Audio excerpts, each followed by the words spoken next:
बे सोरां लामा YouTube चेनेलजों आं नोंथांमोननिसिम मोनसे गोदान भिडिअ लाना फैबाय। आं मैया खोन्थाखादोंमोन मोनसे भिडिअ नोंथांमोननो थाखाय दिनै मोनसे गोदान भिडिअ फैगोन होननानै आरो बे भिडिअनि गेजेरजों जायफ्रा मेन भिडिअखौ नायदों नोंथांमोना मिथिबाय जानांगौ आरो सोरबाफोर नायाखैबा नैबे आइ बटनाव नायबानो जाबाय।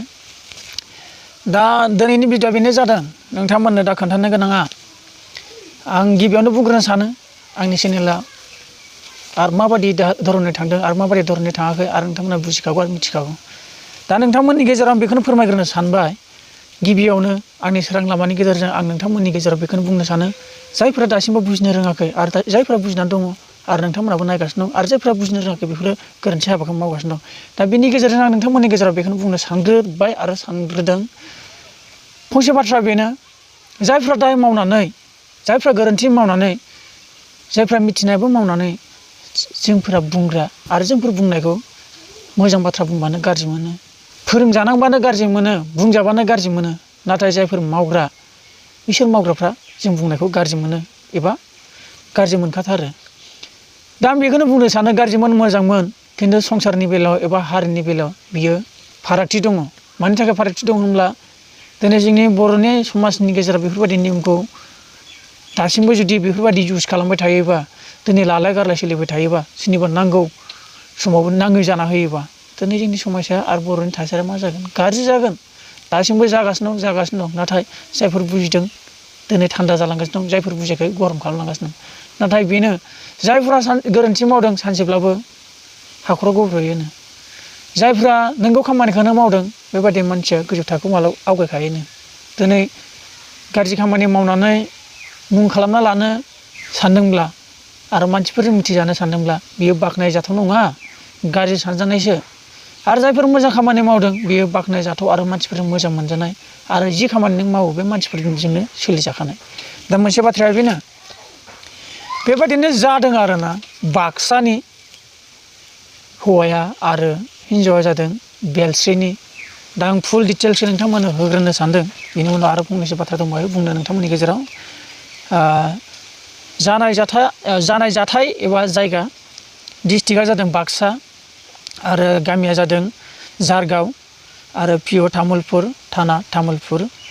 आरो हौवानि मुङानो जाबाय नोंथांमोना पिक्साराव नायबानो जाबाय। हौवानि मुङा जादों अशक नार्जारि आरो वाइफ एबा हिन्जावनि मुङा जादों सानस्रि नार्जारि आरो गथ' एबा बिबिनि गथ'नि मुङा जाबाय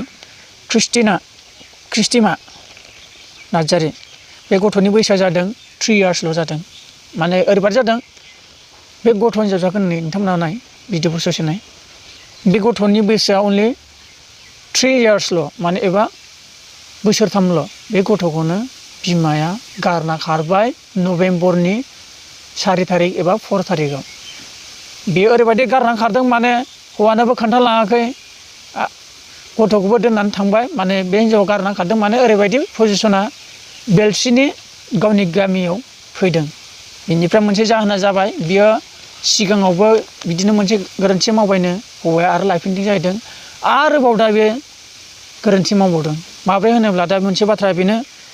हौवा थानायावनो भिडिअ कल रायज्लायोनो, हौवा थानायावनो बेलेग सेंग्राजों फन रायज्लायोनो, हौवा थानायावनो भिडिअ कल रायज्लायनानै मिनिस्लु एदावलायोनो। खिन्थु फंसे बाथ्राया बेनो हौवाया बुंदोंमोननो फंनैसो बाथ्रा बेयाव उल्था बुंनायनि थाखाय हौवाया फंनैसो सोबादों जाहैदों। आरो बे सोबानायनि गेजेरजोंनो हिन्जावा हौवानोबो खोन्थाया जेबो खोन्थाया। हिन्जावा हौवानि सोबाजानायखौ गावनि गोरोन्थिखौ बुजिनो नागारनाय हौवानि बुंनायखौसो दुखु मोननानै बियो हौवानि न' गारनानै गावनि गामियाव फैदों होनदों। आरो हौवाया खोन्थाहरदों गामिनि माखासे गाहेलाफोरखौ लानानै हिन्जावनि गामिनि माखासे सेक्रेटारि प्रेसिडेन्टफोरजोंबो रायज्लायदों होनदों। नाथाय सेक्रेटारि प्रेसिडेन्टआ दा बुंदों बे हिन्जाव मानसिया न'आव गैला होननानै। खिन्थु आरो मोनसे बाथ्रा खोनाबावदों हौवाया अशक नार्जारि बिथाङा जाय हिन्जाव खारजाग्रा बे हिन्जावा ओरैबायदि हिन्जावनि बिनानावनि हौवाया टिकेट दानना होदों जाहैदों। माने एबा बिसालथे एबा जाय हिन्जाव खारजादों बिनि बिसालथेया माने टिकेट दानना होदों जाहैदों। दा बे टिकेट दाननानै होग्रानि मुङानो जाबाय बादल बसुमतारि, गामि दामब्रा, एलेखाया जाबाय बेलस्रि। नोंथांमोना नोजोर बोनानै नाय दिनै सोंफोर एबा मावनो गोनां खामानि बियो।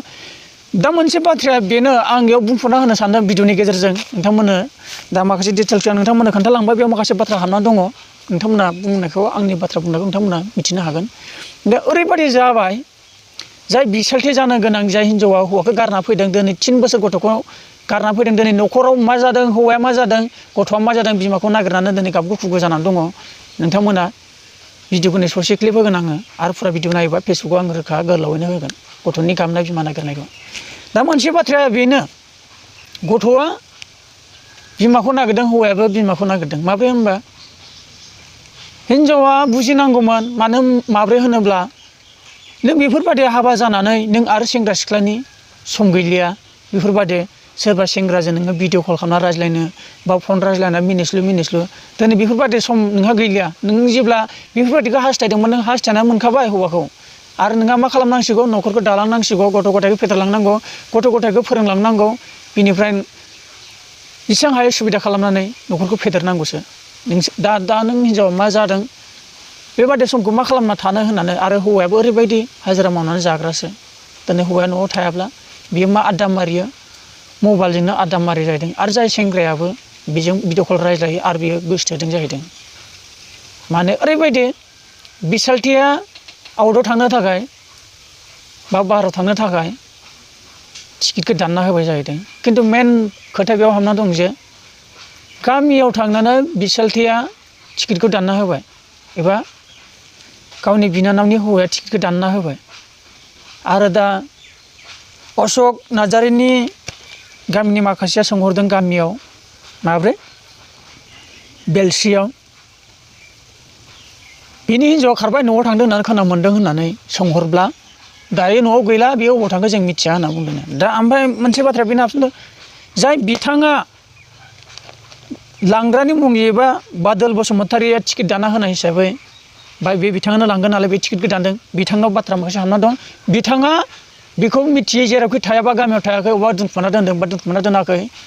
बादल बसुमतारिया लांग्रा नालाय नोंथाङा मिथिगौ नों टिकेट दाना होदोंबा नों मिथिगौ दिनै मोनसे बाथ्रा बेनो नोंथां दिनै बिनि न'खरा आलाय सिलाय जागोन नों बेखौ लाना थाङोब्ला आरो जाय हिनजावाबो हाबा जाखानानै बेलेग सेंग्राजों जुदि मबाइलाव लाइन मारिगासिनो दङब्ला दिनै बेखौ मालाबा साक्सेस जागोन होननानै दासान बे साक्सेस जानाय नङा मानि थाखाय दिनै हाबा जानाय मानसिया रायजो राजा दं आरो बिसार खुंजागोन आरो जाय सेंग्रा पानिशमेन्ट मोननो हागौ आरो जाय लांग्रायाबो पानिशमेन्ट मोननो हागौ मानि थाखाय होनबा नोंसोर साननानै नाय हाबा जानाय न'खर गथ' गथाय गोनां फिसाइ गोनां दिनै जुदि बे न'खरखौ नोंसोर लांनानै जुदि बेफोरबायदि गथ' 3 बोसोर जानायखौ जुदि आलाय सिलाय बिमा नागिर होनानै सोगाबबाय थायोब्ला लांग्रानिबो दाय थागोन थांग्रानिबो दाय थागोन आरो बाखि बाथ्राया बेनो बादल बसुमतारि लांग्राया बांसिन दाय थागोन मानो होनब्ला नों टिकेटखौ दानना होदों दिनै गामियाव सोंहरदों सेक्रेटारि प्रेसिडेन्टनाव गामियाव गैया होनदों नाथाय टिकेट दानना होग्रायाथ' मिथियोना गामियाव गैयाब्लाबो अबे गामि अबे न'खराव हाबसोना दं नै थांगोननि थारिखखौबो मिथिना दं जाहैदों नाथाय नोंथांमोना टिकेटखौ केन्सेल खालामना थांबायब्लाबो बा बे भिडिअखौ नुदोंब्लाबो नोंथांमोना बारग'नाय नङा मानि थाखाय जाय लांग्रा बेयो फासिगोन आरो जाय हिनजाव नोंबो पानिशमेन्ट मोनगोन खिन्थु पानिशमेन्ट मोननायनि खोथा नङा आंनि भिडिअनि दारै अशक नार्जारिया गावनि हिनजावखौ मोननो लुगैदों बेबायदि दावराव दावसि जायो एबा हाबसोनो होयैनि सिगां बा केसेनि सिगां बा एफआइआर होयैनि सिगां मोजाङैनो आंनि भिडिअखौ नुदोंब्ला हौवाजों थाबनो लोगो हमनानै न'खरखौ दाहैफिन आरो गथ'खौ अनसायहैफिन आरो गथ'आ देराखै देरबा बेखौ फोरोंनांगौ बहुद खामानि दंबायो दिनै बेबादिनो जुदि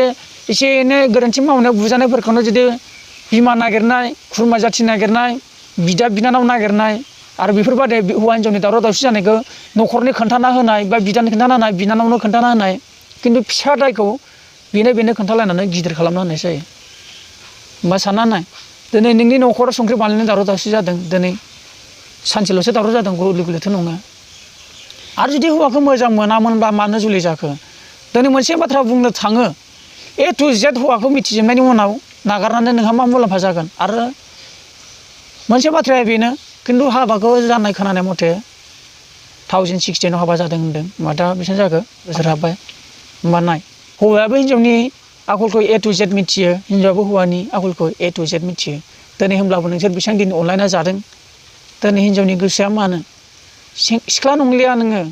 हाबायाव हाबबाय आरो मोनसे बाथ्रा दा नों जि हाबायाव हाबखाना गथ' खांनानै आरो नों हास्थायबावदों माखौ बेलेग सेंग्राजों गोसोथोनो बा भिडिअ कल रायज्लायनानै बेलेगजों रायज्लायनानै थांबावगोन नों बे संसारावनो आरो हाबफिनबावगोन आरो गथ' गथाय खांहैबावगोन नाथाय जि हौवाजों नों हाबा जाखादोंमोन जि हौवाजों नों गथ' खांखादोंमोन नाथाय बियो नोंनि गोरबोआव फैगोन नोंनि गोसोआव फैगोन गिबि हौवायानो मोजांमोन बा गिबि गथ'आ माबायदि आलाय सिलायाव दं जेब्ला नोंनि माइनाव हाबगोन अब्ला नोंनि गोसोआ हाबगोन नों दुखुजोंनो संसार जालांगोन मालाय हौवाखौ लानानै आरो गथ' खांब्लाबो मालाबाबो सान्ति गैया जों नुगासिनो दं मालायनि जानायफोरखौ सान्ति गैया हिनजाव सासेयानो मोजां हौवा सासेयानो मोजां हय मोनसे बाथ्रा बुंनो थाङो सोरबा हौवाया थैजाबाय सोरबा हौवा खारजाथारबाय एबा मा होनो फाथैलाय बिसिबाय एबा ब्रेकआप जाबाय बेफोरबायदि हारसिं थानायब्ला बोखाथारलायनायबा गथ' गैयाबालानो बा गथ'खौबो रानलायना थाखाथारबायबा दिनै सोलिना जाथारनो हायाखैब्ला बेफोरबायदि समयसायावसो हौवाखौ नागिरना लानांगौनि ओंथि फैयो दिनै हौवा थासेयावबो हौवाजों खोथा गैया बाथ्रा गैया हौवाजों थानायावनो फन रायज्लायनाय मानाय बेफोर जोबोद गिदिर गोरोन्थि दिनै संसाराव बेफोरबायदि आयेनखौ फोरोङाखै जे हाबा जानानै आरो नागारनानै गुबुनखौ लानांगौ खिन्थु जाहोन दङब्ला लानांगौबो बायद' थायो जाहोन गैयाबा लानांगौनि बायद'बो गैया खिन्थु नोंसोरनि हौवा हिनजावनि गेजेराव बयहाबो जायो न'खराव एसे एनै दावराव दावसिया नाथाय बेफोरबायदि एसे एनै दावरावखौ लानानै हौवाखौ नागारनानै थांनाय बा गावनि गोरोन्थिखौनो मिथिखाथारनानै गावनि गोरोन्थिनि गेजेरजोंनो जिखौ आं हास्थायदों बेखौ मावथारसै होननानै हौवाजों रागा जोंलायनानै गाज्रि जाफ्लानानै हौवाजों हेंथा जाफाथारनानै दिनै बोरै आं गोजान जानो हागोन बोरै दावराव दावसि खालामनानै आं बोरै गोजान जानो हागोन बेबायदि प्लान लानाया नों बेबायदि गाज्रिनो थांगोन मोजाङाव थानाय नङा दिनै बे बाथ्राखौसो आं नोंसोरनि थाखाय मोनसे इडुकेसन हिसाबै आं फोरमायना होबाय बेयाव आं लुगैयो जे जोंनि माखासे नायग्रा बिथांमोनाबो बेफोरबायदिखौ लुगैखाया आंबो लुगैया दिनै आं बुंदों भिडिअनि दारै दा हौवाया नोंखौ नांफिनगौ न'आव थांफिनबानो जाबाय आरो गथ'आबो गाबगासिनो दङ भिडिअखौ आङो फेसबुकआव होगोन गथ'नि गाबनायनि माखासे भिडिअ दङ बेयाव आं अकल नोंथांमोननो फट'ल' होदों जोबोद दुखुनांथाव आरोना आरो बेफोरबायदि दाखालाम मानो होनब्ला जानो गोनांथार आरो गोरोबलायनायनि गोसो दङब्ला खोथा बाथ्रा थायो समाजनि आयेननि